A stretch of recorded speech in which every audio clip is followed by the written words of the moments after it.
Good afternoon or morning, Utopia. This is Kaigal with Diana and Marana, and we are here to squash the myth that no girls actually play Utopia. It's all guys in disguise. Hi, girls. Hey. Hi. Hey, how you doing? All right, so I guess we'll start. Most everybody's already known my history, but we'll let each of you introduce yourself and tell us how you got started in Utopia and how long you girls have played. I was fiddling around with computers back then. It was dial-up and there wasn't a lot out there and everything. And I can't even remember how I came across Utopia. I'm wanting to say that I started on Earth and then from there went to, no, I played Utopia before Earth. I don't know. I can't remember. Anyway, I just stumbled in there and joined the kingdom. They tried to kill me off right away. Oh, no. Yes. They didn't manage, but they tried. And then they figured out that maybe I'm a little better than they thought. And I hung around there, and then I played in random kingdoms for quite a while and then took a break because of kids and all this stuff. And I came back and Soa picked me up. And that was a very steep learning curve going from coming back to a game that totally changed. You know, there were no more boats or happiness or anything like that. And the biggest thing was from playing somewhat defensively to all of a sudden being told that all we do is offense. Forget defense. Forget everything you knew about defense. You don't try and defense, period. You are now a killer province. And yeah, that was kind of tough, but it was so much fun. I'd say Solik was a difficult one to work with. I always figured he would be. Soa? No, Soa is sweet. Okay. And very patient, at least to me. Very patient, and we had so much fun. And then, then somehow I stumbled, or Jobo just kind of dropped Elwood on me. And that was my first time leading. I led that for a while, got burned out, took a break, came back and played for Nobles for a while, led them. And then I took another break, and now I'm in Lost Souls. Okay. Great. Well, my story is kind of the same. I had a friend I was talking to. I was in a smoking cessation group, and I was chatting with him one night, and he seemed distracted. And I said, "What are you doing?" And he said, "Oh, I'm playing this silly little game. You wouldn't like it." And I forced him to tell me what it was. And he finally said, "It's Utopia." And he turned me onto it. And he said, "But play fairy. All the women who do it play fairy." So I picked fairy. Well, I found out that all the girls were forced to play fairy. They didn't try to kill me off. He kind of introduced me to it by saying, you have to go into the forum and introduce yourself. You have to make sure you ask for aid, send out aid, be very friendly, and they won't kill you off. So they did let me live, but I watched them always kill people off as soon as they joined if they didn't know them. That happened all the time. And I found that in the beginning, way back then, because I've played, I don't measure Utopia in ages. I measure Utopia in years because I am a diehard addict. I think I have missed 2 weeks of Utopia in the last 17 years. Okay. Wow. I cannot force myself to take a break. Believe me, I would love to, but I can't. Every time I say I'm retiring, I end up looking at my computer or looking at my phone and saying, oh, utopiagame.com. I have to go there. So, the only way I can get out of the game is to shut down my IRC. If I'm on IRC, forget it. Yeah, so. I've managed to get away from IRC a lot. I don't have to be there, but there's Telegram and there's Slack and there's WhatsApp and there's so many. Don't lose contact really. There's Facebook. I can't get away from it. So I did a lot in Hodge and I did a lot in Honor and Justice. I did a lot.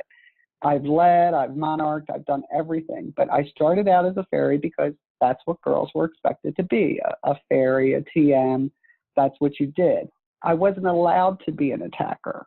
But eventually I got to be an attacker. And like you, Mariana, once I learned that I could be an attacker and was allowed to be an attacker, wow, the whole game changed for me and it became 10 times more fun. And it is. Offense wins wars, and it became so much more fun for me. And I can still TM, and I still do occasionally, but it was the offense and being an attacker that really turned it around for me.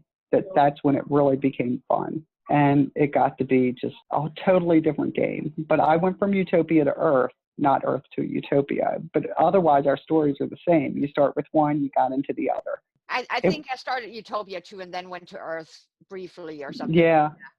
Yeah. Oh, I That's- got addicted to Earth too, but it was timing for me because I got into it just as my daughter went away to college. And so it filled that void and that empty nest syndrome and just gave me something to focus on. And the community, I got to tell you, the Utopia community helped me through some really major things, some major medical issues. And that was the 2-week break I took, was when I had a major medical issue, and they helped me through that.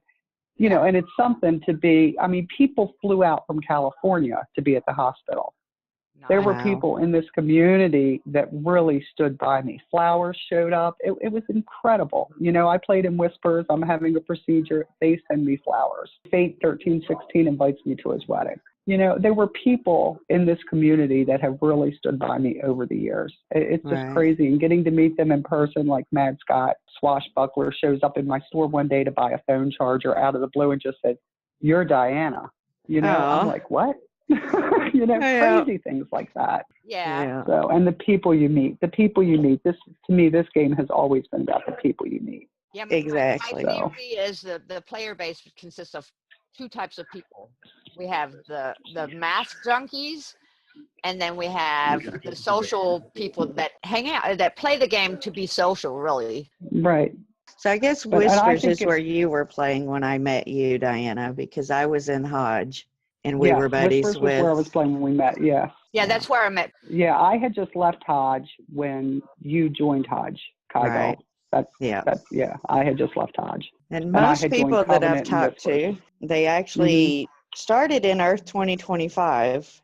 And that's where I started at. Me and my son were both playing there. And then he found Utopia. And I took Utopia from him, and he went on to other games. But now I've only played for about 10 years. So you girls got a head start on me. My head start. Right. There's nothing.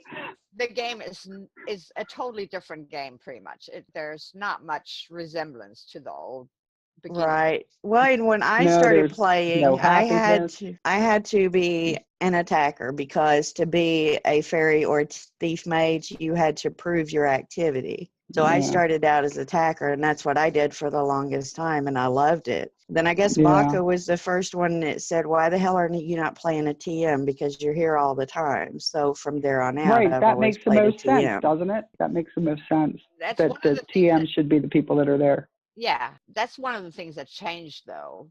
In the Mhm. beginning, a TM was something totally different than it is now. Right. Exactly. And yeah, so yeah, now it's when new players come, you have to talk them out of being a TM, because Yes. you don't know if you can count on them. And everybody wants to be a TM. I was like, no, don't be a TM. It's not Yeah. really that fun. No, it's not. And I'm playing one right now, and I'd much rather go attack something. But Yeah, I'd rather be an orc warrior. You know what I mean? 5 I always generals, go loved out, the kill orc. something. Undead. Right. Oh, I used to love orc warrior. I'm dead now, though, man. Ugh. I never got I to love play the undead. warrior, but I was always an Yeah. orc. That was my favorite Yeah. race. I think Yeah, I always loved orc. my Yeah. favorite and also most unfavorite age was when I started as a dark elf killer. And Oh, yeah. that was so much fun. So much fun. Uh-huh. But then, you know, Yeah. as the banks went up, of course, Mhm. then I couldn't be a killer anymore. And then I had to just be an attacker. And I kept forgetting that I have to leave at least a little bit of defense at home. I'll never forget. We had an age one time where the monarch told them, "Okay, everybody, send defense D-specs at the dragon," and somebody thought he meant all of his D-specs, and then we just sat there and waited for the guy to get killed, and he never got killed. And we're Oh, like no. just waiting. You know, I love those things. Those kind of things just Yeah, used to I think make me every laugh. kingdom goes through that one. Do that, yeah, at least once, right? Yeah, Those are the kind of things that just make it so much fun. Sends Yeah, all the def specs instead of the off specs, and then sits home with off right. specs at home. Yeah, Absolutely. exactly. Yeah, exactly. So, What have you girls found to be your biggest challenge to playing in what's obviously a male-dominated game? The funniest stories are from having to make 3 a.m. phone calls to wake people up to hit or something, you know, and the girlfriend or fiance or wife answering the phone. Yes, that's fun. That's always fun. Because the guys were not bright enough to let them know, hey, I might get a phone call from a girl who is just playing the game with me, and no, she's not my whatever lover or whatever. Yeah. And in most cases, you don't know who to ask for because you only know their IRC nickname. You don't know their real name. Right, exactly. So. Yes. Exactly. Yes, exactly. Yeah. I've heard some words that I wouldn't mention here in the podcast.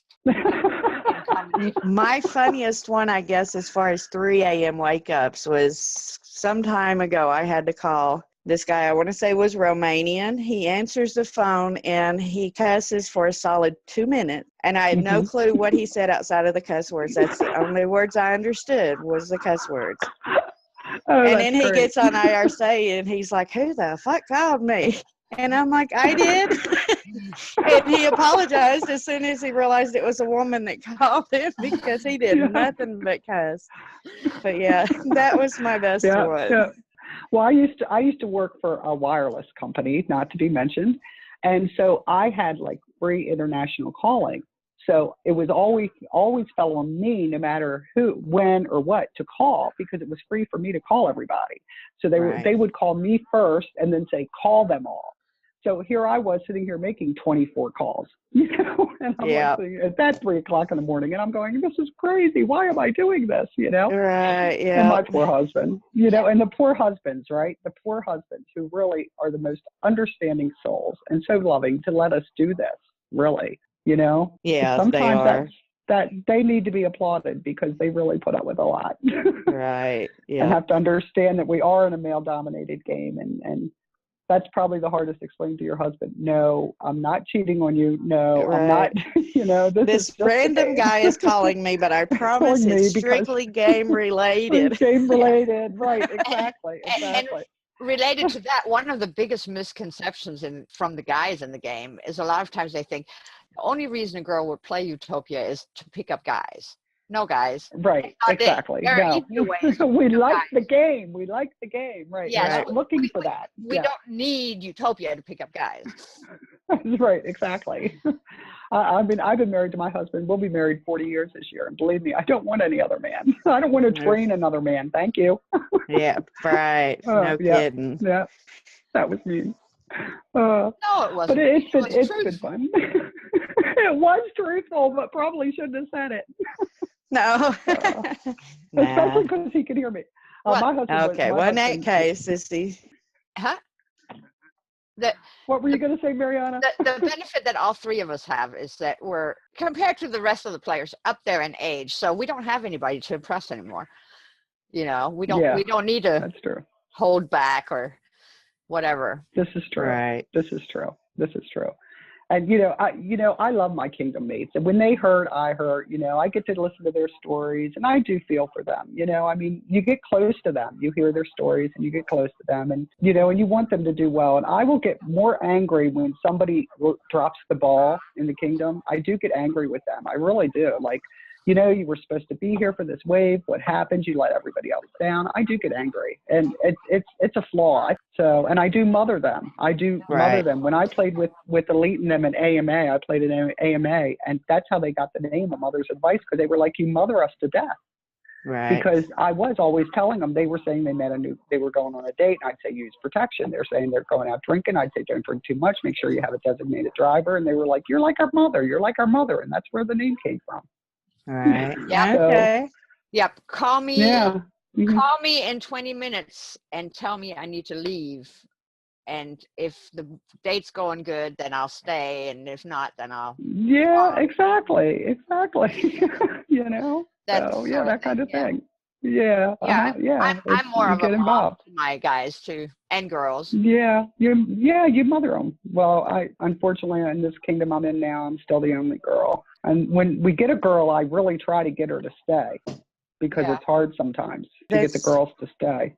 It is. Marana and I were talking about that. I don't think I've ever had more than 2 girls in one kingdom, myself and one other. Mhm. I don't think we've ever had Mhm. more than that. Oh, So I've got totally different experience. It's ever since playing, I don't think I've ever played in a kingdom that has had less than 2 women. And there was one age when we had at least 5 or 6. So, and wow. it's even ages. I No, mean, I've never been that lucky. not just the ages when I recruit, but even when I wasn't a Mhm. monarch, we always had girls. I mean, if that was like, Oh, no, I've never been that. I did have an age in Genesis where we got all these girls together and played just an all-female kingdom, and that was pretty fun.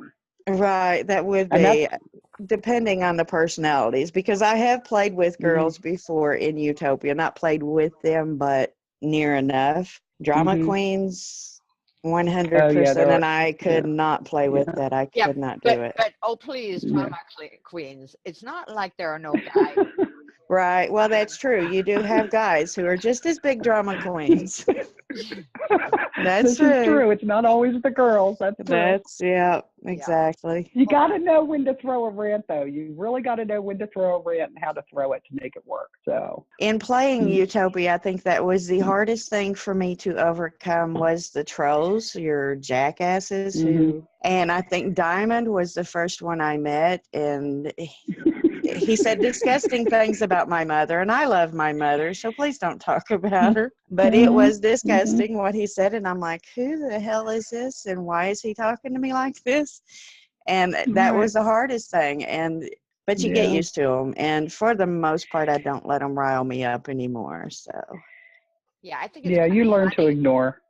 I think right, it's kind of funny when they think they can insult, if that it matters if they're insulting or whatever. Doesn't matter. right. Doesn't bother me at all. They can talk. I don't need their approval for my confidence or anything.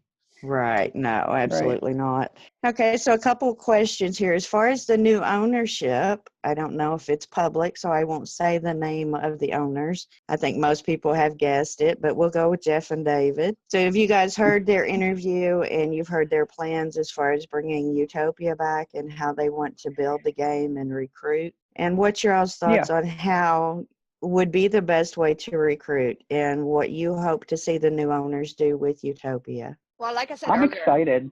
I think there's 2 types of players: the math people and the social people, and so it's important they address both of those. In other words, keep the game challenging. Don't make it easier just to get more players.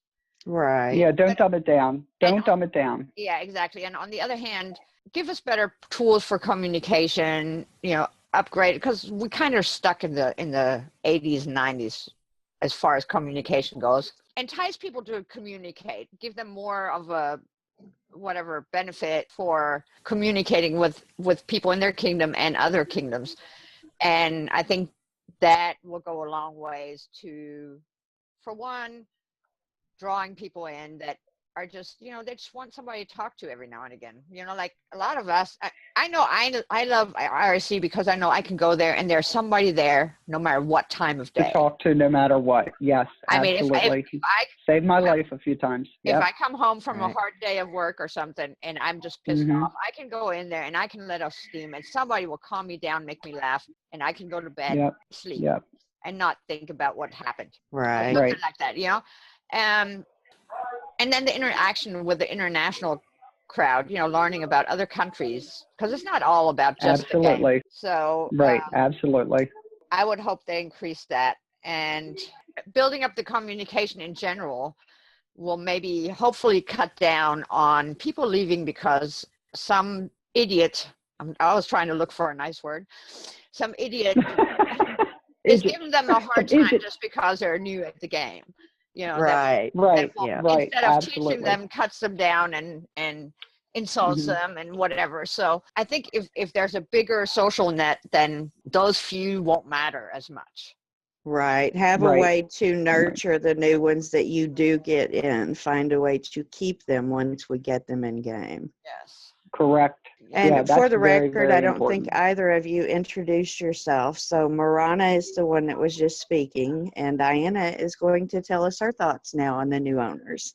Well, I'm so excited about the new ownership. I think it's a great move forward. I agree with a lot of what Marana said.